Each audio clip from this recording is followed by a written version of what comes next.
તમે 20 કરોડના કમલોમાં બનાવ્યા તો નિહાળ બનાવો આવી રીતના માહોલ બગાડવા ડેડિયાપાડામાં દોડી નહીં આવતા. અમે બેઠા છે અમે અહીંયા બેઠા છે ધારાસભ્ય તરીકે.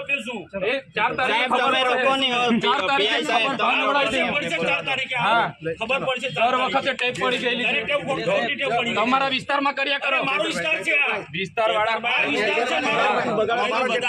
તમારે સમજવું જોઈએ. દર વખતે તૂટી પડો છો. તમારે સમજવું દર વખતે તૂટી પડો છો. ભાન આવી જોઈએ તમને. હું લોકપ્રતિનિધિ છું.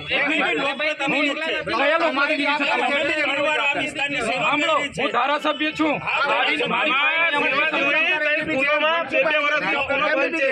શિક્ષક નથી તમારી શિક્ષકો નથી. તે સેવા કહેવાય. એમની ફરજ નથી. સેવા કહેવાય. આ નર્મદા જલમાં આપણે ડેડિયાપાડામાં